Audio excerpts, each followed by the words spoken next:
We will be joined after you're done with me by David Nanopoulos, the chief of the treaty section, and Vladimir Yaras, the director of the Division of Ocean Affairs and Law of the Sea in the Office of Legal Affairs. They will join us to brief you on the annual treaty event, which is expected on the sidelines of the General Assembly. Then Monica will brief you on behalf of the President of the General Assembly. Then at 1 p.m., Alex Wong, the Senior Advisor of Strategic Engagement Initiatives at the International Telecommunications Union, and Robert Opp, the Chief Digital Officer of the UN Development Program, will brief you on SDG Digital, an event that will be held in ECOSOC over the coming weekend. Tomorrow, 10 a.m. in the SDG Pavilion, which you may have noticed was built in the last few weeks on the North Lawn, beautiful building, temporary structure. There'll be a press briefing by the Deputy Secretary General, Amina Mohammed, to preview the SDG Summit and high-level week of the 78th session. Joining the DSG will be Achim Steiner, the head of UNDP, Selwyn Hart, who, as you know, is the Special Advisor of the Secretary General for Climate Action, and Francesca Spatolisano, the Assistant Secretary General for Policy Coordination in the Department of Economic and Social Affairs. At 11 a.m. in this room, there'll be a briefing on the launch on the annual Energy Compact. Progress report. Energy compacts are high-impact initiatives in support of the SDG Summit.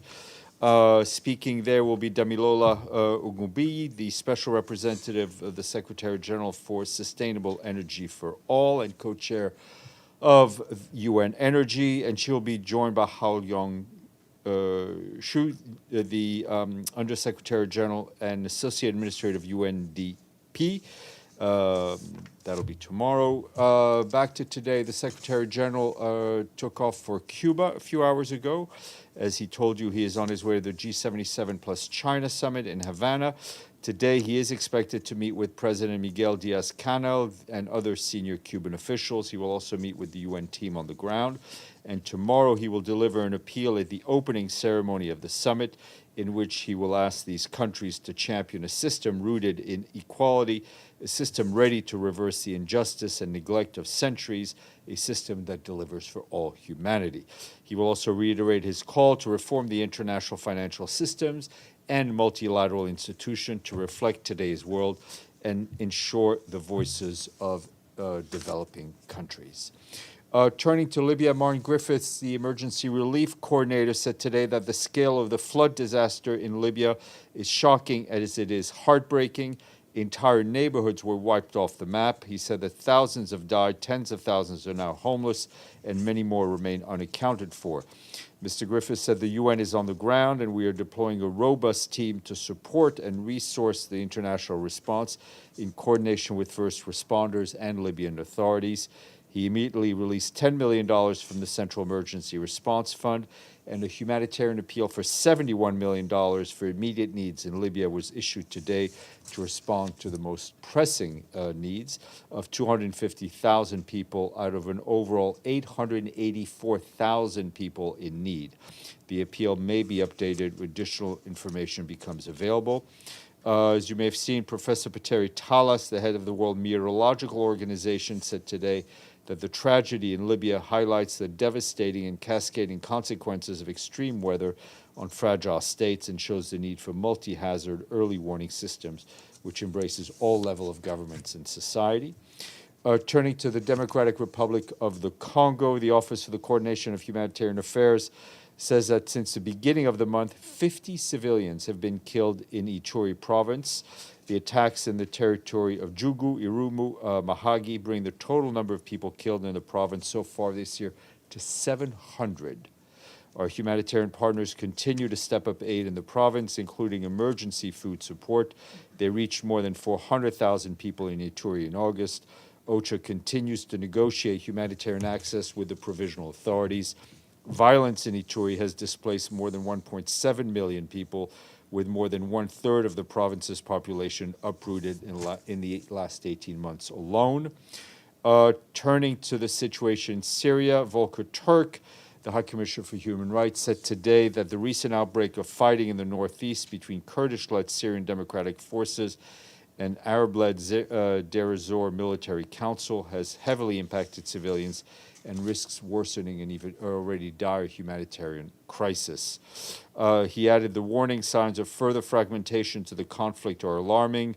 He called on all parties in this latest flare-up to end their fighting and work to resolve their differences through dialogue to avoid opening another catastrophic dimension to the Syrian conflict.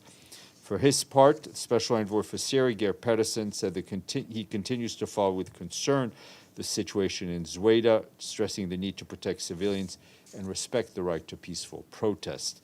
He said he raised today his concerns with key members of the ceasefire task force in Geneva and underscored the importance of moving forward on the political track in line with Security Council Resolution 2254.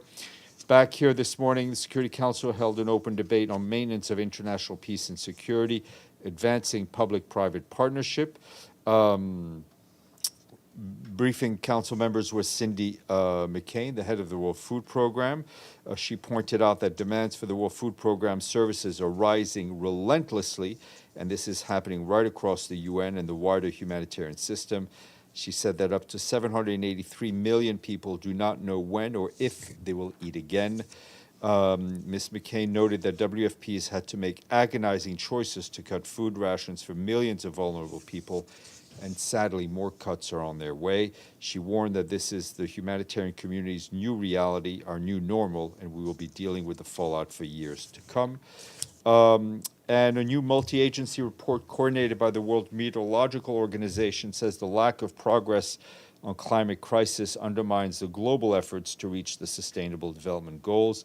The report, titled United in Science, makes a systematic examination of the impact of climate change and extreme weather on the SDGs. It also shows how weather, climate, and water-related science can help advance the implementation of the Sustainable Development Goals, including food, water, security, clean energy, better health, sustainable oceans. For example, the report shows that weather predictions can help boost food production and move us closer to zero hunger. Joe. Yes, does the Secretary General have any comment on reports of China's use of its military forces, warships and planes to encircle Taiwan? Nothing further than what we've already said, because it's not the first time we've seen it. Edie.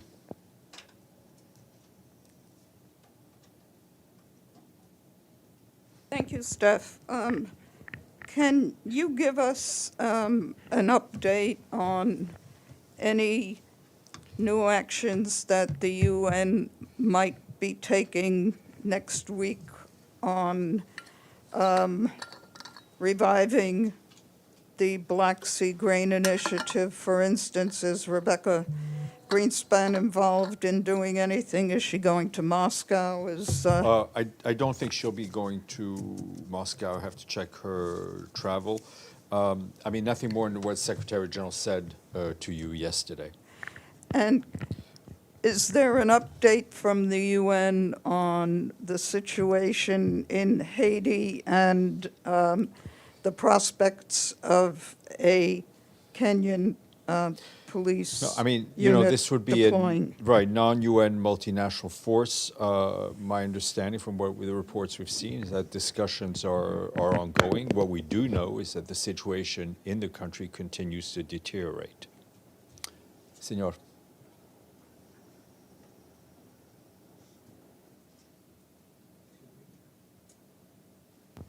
Hi, Steph.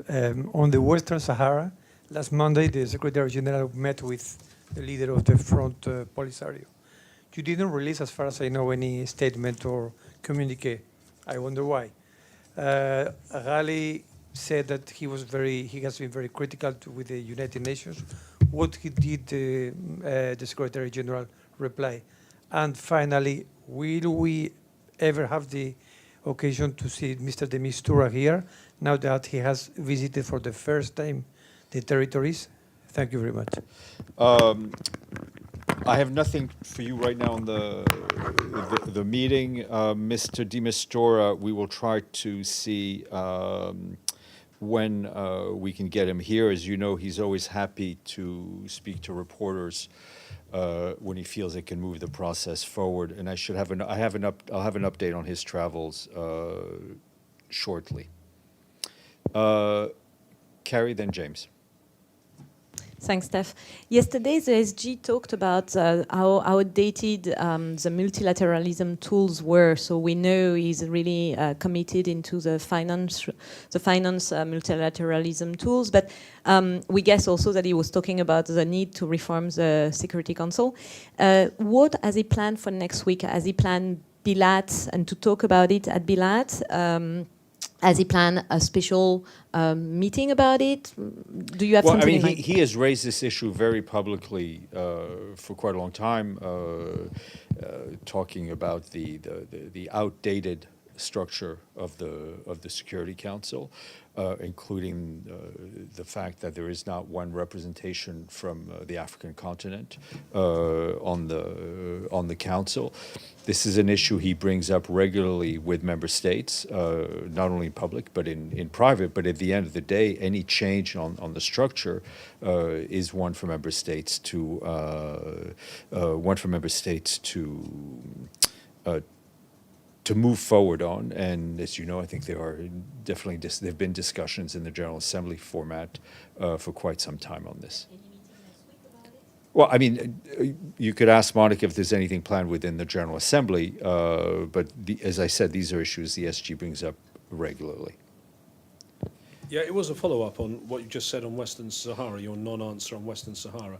If the Secretary-General had a meeting, why is it shrouded in secrecy? Okay, Number one. Yeah. Number two, Stéphane de Mistura, yes, spoke to us a great deal when he was the special envoy for Syria. He hasn't done a single press interaction in his current job. Why does the UN shroud this one file in such total secrecy? I don't think it's shrouded in secrecy. I think each file needs to be handled in the best way possible. On Mr. de Mistura,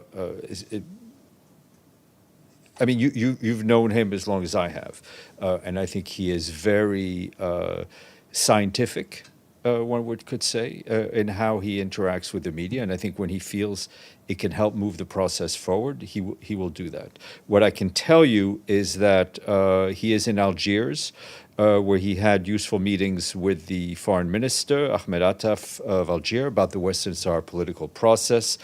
Previously, as you know, he had been in New York, where he met bilaterally with Brahim Ghali, the Secretary General of the Frente Polisario. That took place on September 11th, in the context of his ongoing regional visits and meetings, which are taking place ahead of the release of the Secretary General's report on Western Sahara to the Security Council in October. Excellent. I will go get my guests.